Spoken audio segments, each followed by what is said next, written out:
उपचुनाव की रणनीति को लेकर बीजेपी में एक अहम बैठक हुई। इस बैठक में सभी सांसद, विधायक और मंत्री शामिल हुए।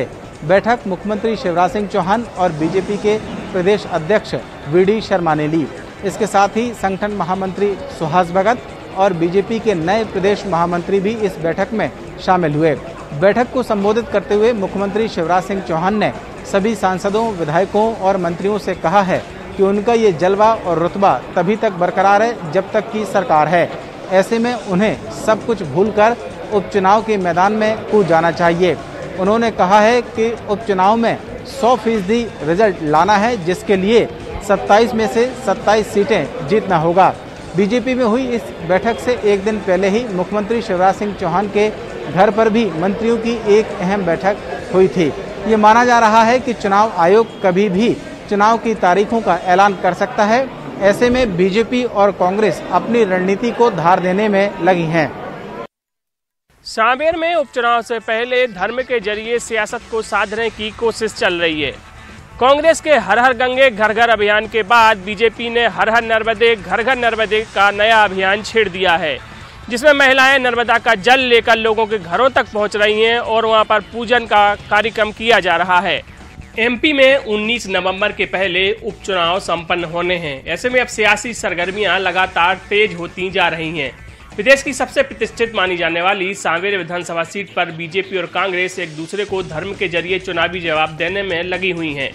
कांग्रेस के हर हर गंगे घर घर गंगे अभियान की काट के लिए बीजेपी ने अब हर हर नर्मदे घर घर नर्मदे अभियान शुरू कर दिया है।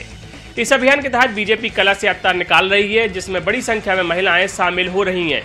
इंदौर के नर्मदा छिपरा संगम स्थल उज्जैनी में महामंडलेश्वर और साधु संतों के साथ जल संसाधन मंत्री तुलसी सिलावट ने सांवेर के प्रभारी विधायक रमेश मेहदोला और भाजपा नेताओं की उपस्थिति में मां नर्मदा का पवित्र जल कलशों में भरकर पूरे विधि विधान से पूजन कर सेक्टर प्रभारियों को कलश सौंपे गए।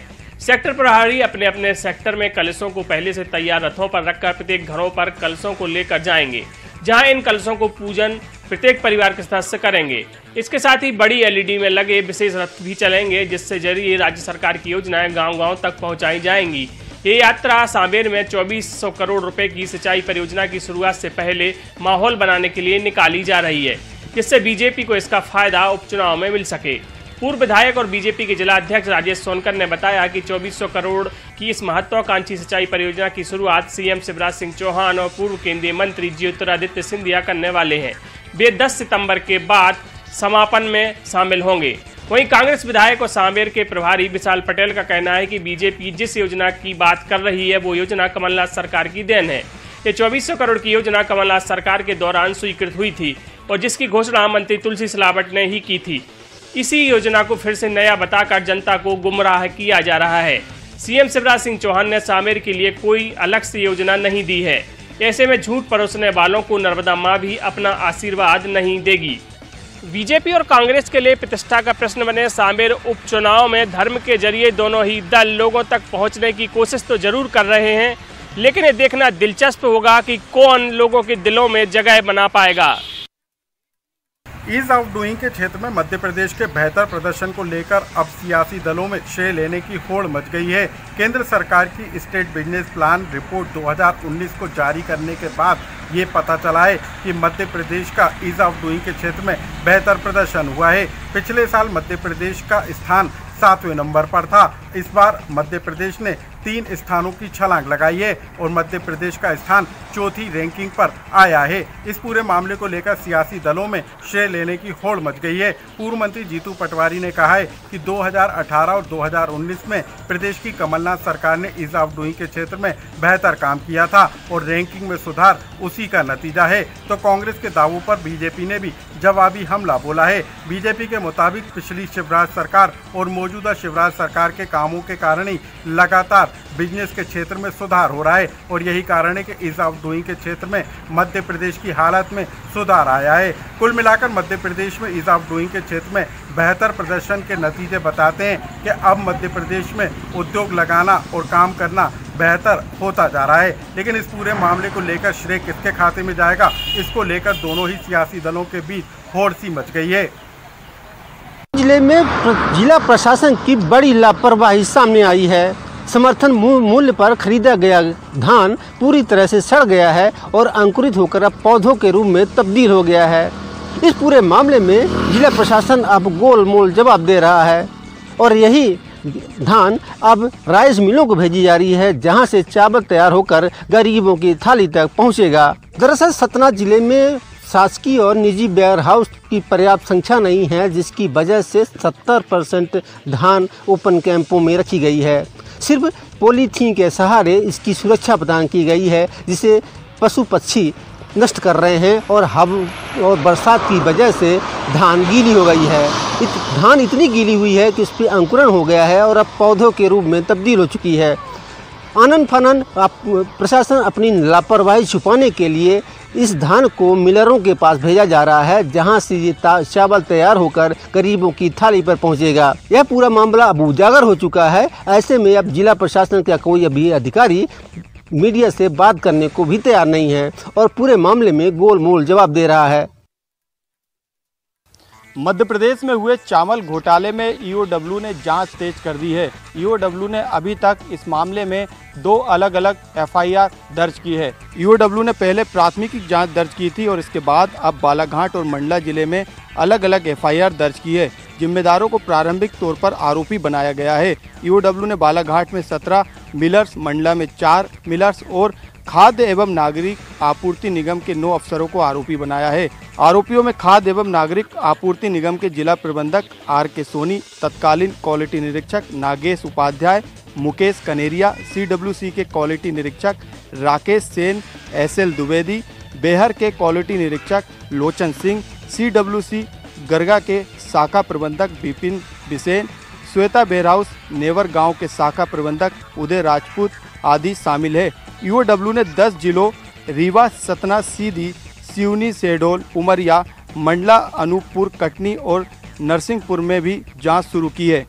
इस पूरी जांच के लिए 100 अधिकारी कर्मचारियों की टीम बनाई गई है। ये लंबी टीम इसलिए बनाई गई है क्योंकि ये मामला अब मंडला और बालाघाट जिले तक सिमट कर नहीं रह गया, बल्कि पूरे प्रदेश में चावल का वितरण जो किया गया था उसको लेकर भी अब ईओडब्ल्यू जांच कर रही है। एमपी में कोरोना का ग्राफ लगातार बढ़ता जा रहा है। आज दिन पॉजिटिव मरीजों की संख्या 200 के पार पहुंच रही है। वहीं इसी बीच एमपी से अनलॉक हटा दिया गया है, मगर कोरोना अभी तक अनलॉक नहीं हुआ है। अगर बात करें तो कोरोना का आंकड़ा लगातार बढ़ता जा रहा है। वहीं प्रदेश की बात करें तो इंदौर और भोपाल में 200 के पार आंकड़ा पहुंच चुका है। अगर इंदौर की बात करें तो वहां 2 टीआई और 1 सब इंस्पेक्टर कोरोना पॉजिटिव पाए गए हैं। लगातार भोपाल में भी कोरोना पॉजिटिव की संख्या लगातार बढ़ती जा रही है। आज ही 220 के पार कोरोना पॉजिटिव का आंकड़ा पहुंच चुका है। वहीं इंदौर में 276 नए पॉजिटिव मरीज सामने आए हैं। खरगोन में भी 76 मरीज सामने आए हैं। वहीं सरकार ने इसी बीच मध्य प्रदेश से अनलॉक हटा दिया गया है, मगर लगातार कोरोना के मामले बढ़ते जा रहे हैं। वही एक चिंता का विषय बना हुआ है। एमपी से अनलॉक हटा दिया गया है, मगर कोरोना संक्रमण के मामले लगातार बढ़ते जा रहे हैं। इसी बीच धार्मिक आयोजनों को भी मंजूरी दे दी गई है। वहीं सरकार की चिंता अब यह है कि किसी तरह कोरोना पॉजिटिव की संख्या को कम किया जाए। राजधानी भोपाल में आज पिकनिक स्पॉट्स में सुबह से ही रौनक देखने को मिल रही है। पहली बार पूरा मध्य प्रदेश रविवार के दिन अनलॉक हुआ है। इससे पहले लॉकडाउन हुआ करता था, कर्फ्यू लगा करता था, लेकिन आज सुबह से ही कुछ लोग मस्ती मजा पिकनिक के मूड में हैं। कुछ हमारे साथ लोग हैं जो बोट क्लब पे आए हैं, सुबह से ही मस्ती के मूड में दिख रहे हैं, उनसे बात करते हैं।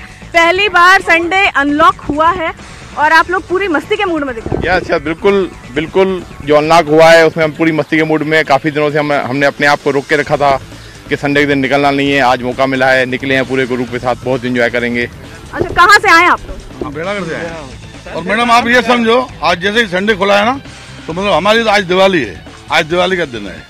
तो कहीं ना कहीं कोरोना का डर नहीं लग रहा है? किसी ने मास्क नहीं लगाया है, सोशल डिस्टेंसिंग भी नहीं है। जो भी एक्सरसाइज करता है ना, सुबह को मॉर्निंग वॉक करो, कोई कोरोना नहीं है, सब गायब। आप पूरा ग्रुप बना के, झुंड बना करके आए? हाँ मैडम, बिल्कुल। कोरोना नहीं लग रहा है कुछ डर उसका? मैडम अभी आपको हमारे बड़े भैया ने बताया, जो सुबह एक्सरसाइज करेगा, वॉक करेगा, उसके लिए कोरोना नहीं है। और दिन भर की क्या प्लानिंग है फिर आपकी? दिन भर घूमेंगे फिरेंगे, मस्ती करेंगे और क्या कह सकते हैं संडे कुछ इन्हीं मस्तीखोरों के लिए ही बना है और अनलॉक हो गया है। तो खास बात यह है कि आज सभी मस्ती मजा के मूड में है। राजधानी भोपाल के पिकनिक स्पॉट्स आज गुलजार रहने वाले हैं। हालांकि कहीं ना कहीं कोरोना की गाइडलाइन का भी उल्लंघन होता हुआ दिख रहा है, लेकिन फिर भी जो मस्ती करने के मूड से निकले हैं वो काफी खुश नजर आ रहे हैं। बस ऑपरेटर्स के बाद अब बस चालक परिचालक संघ भी हड़ताल पर आ गया है। उनका कहना है कि बसों का टैक्स माफ़ किया गया है, लेकिन हमें इससे कोई फ़ायदा नहीं है। बीते 6 माह से उनकी भी कोई आमदनी नहीं हुई है और अब वे सरकार से मांग कर रहे हैं कि उन्हें बीते 6 माह का वेतन दिया जाए। एक और जहां मध्य प्रदेश सरकार ने बस ऑपरेटर्स की मांगों को देखते हुए अप्रैल से अगस्त माह तक और सितंबर का आधा टैक्स माफ़ कर दिया है, जिसके बाद सड़क पर बसों के पहिए दौड़ने लगे हैं।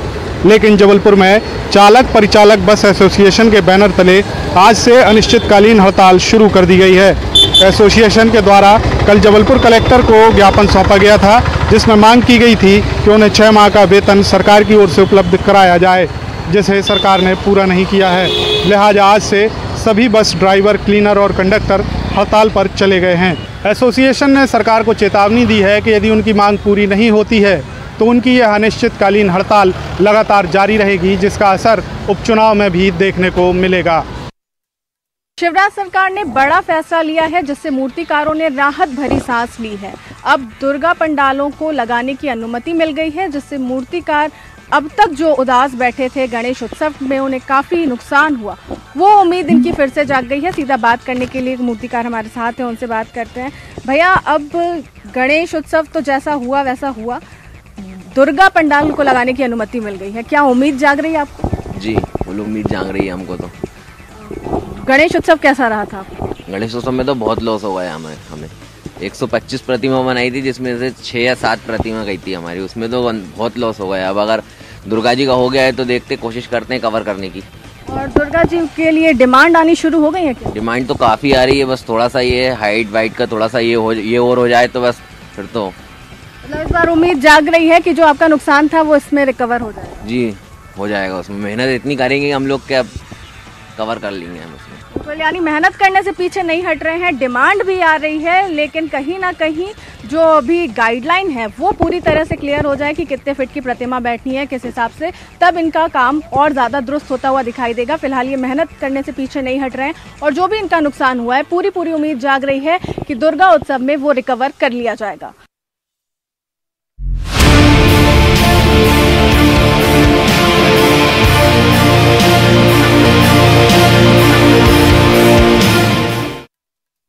कोविड के उपचार के लिए राज्य सरकार ने निजी अस्पतालों में उपचार कराने के लिए दर का निर्धारण कर दिया है। 6200 रुपये से लेके 17,000 रुपये प्रतिदिन के हिसाब से दर तय किए गए हैं। सुपर स्पेशलिटी व्यवस्थाओं के तहत जिलों में अस्पतालों को ए, बी और सी कैटेगरी में बांटा गया है, जहां पे तमाम दर का निर्धारण के बाद अब जो मरीज वहां पे जाके उपचार करेंगे उन्हें उन्हीं दर पे भुगतान करना होगा। न केवल निजी अस्पतालों में उपचार का दर, बल्कि राज्य सरकार ने होम आइसोलेशन की भी दरों को निर्धारित कर दिया गया है कि जिन निजी डॉक्टर के द्वारा भी वीडियो कॉन्फ्रेंसिंग के जरिए कंसल्ट करके मॉनिटर किया जाएगा, उस डॉक्टर को 250 रुपये प्रतिदिन, मतलब 10 दिन पे 2500 रुपये देने होंगे उस पीड़ित मरीज को जो होम आइसोलेशन में रह के ही सारी सुविधाएं लेंगे, वीडियो कॉन्फ्रेंसिंग के जरिए उनसे कंसल्ट करेंगे। बहरहाल राज्य सरकार ने कोविड उपचार के लिए 2 बड़े कदम उठाए हैं, जिससे समझा जा सकता है कि आने वाले दिनों में उन तमाम मरीजों को लाभ मिलेगा जो निजी अस्पतालों के लूट खसूट के भय से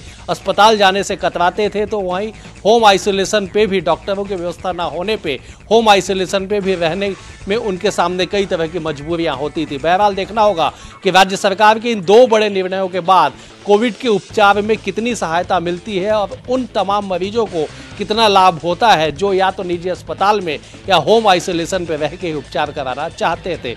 हालांकि विपक्ष की ओर से ये बात जरूर कहा गया है कि राज्य सरकार ने जो दरें निर्धारित की है वो आम आदमी के पहुंच से काफ़ी ज़्यादा है, क्योंकि अगर कोई एक कोविड का पेशेंट अगर 10 दिन भी उपचार कराएगा तो कम से कम उन्हें 62,000 रुपये का भुगतान करना होगा, जो ऐसी अर्थव्यवस्था के तहत लोगों के लिए काफ़ी बड़ी मुश्किल साबित होगी। तो वहीं कहीं गंभीर मरीज हुआ तो उसे लाखों रुपए का बिल भुगतान करना होगा, तब जब राज्य सरकार ने दरें निर्धारित कर दी है। बहरहाल देखना होगा कि इस कोविड के संक्रमण से कब हम बाहर निकलते हैं और ऐसे सुविधाओं का विस्तार शासकीय स्तर पर कब तक हो पाता है।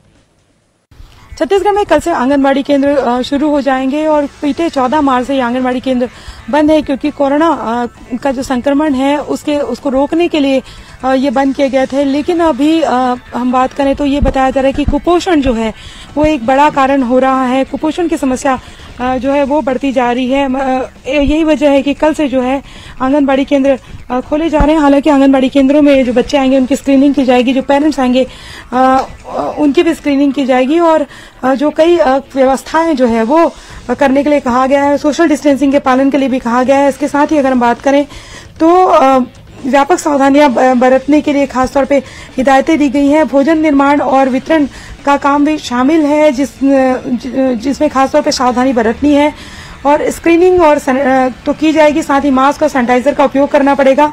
बच्चों के अभिभावकों से भी सहमति ली गई है और बातचीत की गई है और आंगनबाड़ी केंद्रों में स्वास्थ्य एवं पोषण समन्वय में मुख्यमंत्री से अनुमोदन प्राप्त किया गया है कि गर्म भोजन दिया जाएगा खासतौर पे छोटे बच्चों को और इसको लेकर चूंकि पहले से ही आदेश जारी हो गया है तो देखना ये होगा कि चूंकि कोरोना के लगातार मामले बढ़ते जा रहे हैं, इसमें ऐसे में कितना सोशल डिस्टेंसिंग का पालन कराया जाता है और खासतौर पे जो सावधानियां बरतनी चाहिए वो कितनी बरती जाती है, इसको लेकर जरूर मॉनिटरिंग करने की जरूरत होगी। क्योंकि जो लोग खाना बनाएंगे या जो आंगनबाड़ी केंद्रों में आएंगे उनकी भी प्रॉपर तौर पे समय समय पर स्क्रीनिंग की जाए और उसके साथ ही अगर बच्चों की भी खासतौर पर स्क्रीनिंग की जाए और सोशल डिस्टेंसिंग का पालन जरूर हो, इसका भी ध्यान रखने की जरूरत है। हालांकि ये जरूर है कि आंगनबाड़ी केंद्रों के जरिए जो गाँव देहात के बच्चे हैं और जो आर्थिक रूप से जो काफी कमजोर जो वर्ग के जो बच्चे हैं उनको काफी ये आंगनबाड़ी के केंद्रों के जरिए जो है वो सहारा हो जाता है। अपनी मूछें दांव पर लगाकर छत्तीसगढ़ में भाजपा की सरकार बनाने वाले भाजपा के कद्दावर नेता स्वर्गीय दिलीप सिंह जूदेव की जशपुर में प्रतिमा लग रही है, लेकिन पिछले 7 सालों में इस प्रतिमा का काम अब तक पूरा नहीं हो पाया, जिसकी वजह से भाजपा और कांग्रेस आमने सामने हैं। हम आपको बता दें कि साल 2013 में भाजपा के कद्दावर नेता दिलीप सिंह जूदेव का निधन हो गया था, जिसके बाद जशपुर में आयोजित श्रद्धांजलि सभा में प्रदेश के पूर्व मुख्यमंत्री डॉक्टर रमन सिंह ने कुनकुरी और जशपुर में स्वर्गीय जूदेव की आदमकद प्रतिमा की घोषणा की थी, जिसके बाद कुनकुरी में इस प्रतिमा का काम पूरा हो गया और वहां पर प्रतिमा का अनावरण भी हो गया। लेकिन जशपुर में पिछले 7 सालों में अब तक इस प्रतिमा का काम पूरा नहीं हो पाया है। इस मुद्दे को लेकर भाजपा और कांग्रेस आमने सामने नजर आ रहे हैं। भाजपा ने कांग्रेस सरकार पर फंड नहीं देने का आरोप लगाया है, तो वहीं कांग्रेस ने भी भाजपा पर सवालिया निशान खड़े किए हैं।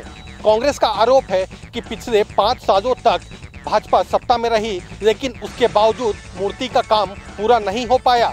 वहीं भाजपा का आरोप है कि कांग्रेस सरकार जानबूझकर इस काम के लिए फंड नहीं दे रही है। बहरहाल हम आपको बता दें कि स्वर्गीय जूदेव के पुत्र युद्धवीर सिंह जूदेव ने इस मामले में नाराजगी जताते हुए प्रदेश के नगरीय प्रशासन मंत्री शिव डहरिया को पत्र भी लिखा है और उन्होंने इस प्रतिमा के काम पूरा करने के लिए अपने 11 लाख रुपए देने की घोषणा भी की है। बहरहाल इस मुद्दे पर भाजपा बैकफुट पर नजर आ रही है, लेकिन अब देखना होगा कि आखिर मूर्ति का अनावरण कब तक हो पाता है। दीपक सिंह, न्यूज़ 18 छत्तीसगढ़, जशपुर। सूरजपुर जिले में पिछले 1.5 माह से बढ़ते उठाईगिरी और चोरी के मामलों के बीच विश्रामपुर पुलिस को अंतर्राज्यीय नट गिरोह के 2 सदस्य को गिरफ्तार करने में सफलता मिली है। दरअसल सूरजपुर में उठाईगिरी और चोरी के मामले लगातार बढ़ रहे हैं। भड़गांव, विश्रामपुर, सूरजपुर, भैयाथान थाना क्षेत्र में पिछले 1 माह में ही दर्जन भर चोरी और उठाईगिरी के मामले सामने आ चुके हैं। ऐसे में पुलिस की कार्यशैली पर सवाल भी खड़े हो रहे थे। इसी दौरान विश्रामपुर पुलिस की पेट्रोलिंग टीम शनिवार को स्थानीय बैंक के पास संदिग्ध रूप से रैकी कर रहे 2 युवक को हिरासत में लिया, जहां दोनों ने पुलिस को खुलासा करते हुए बताया कि वे पत्थल गांव के नट गिरोह के हैं, जिसमें एक आरोपी नट गिरोह का सरगना और दूसरा सदस्य है। दोनों जसपुर जिले के पत्थल गांव में रहकर दूसरे जिलों में उठाईगिरी की घटनाओं को अंजाम देते हैं। बीते कुछ दिनों में ही जिले के सूरजपुर, भैयाथान, विश्रामपुर, भड़गांव थाना क्षेत्र में 6 उठाईगिरी के मामले में 2 लाख रुपए से ज्यादा रकम लूटी गई है। वहीं बलरामपुर और कोरिया जिले में भी कई वारदातों को अंजाम दिए हैं। फिलहाल आरोपियों से 21,000 रुपए नगद और एक मोटरसाइकिल पुलिस ने जब्त किया है।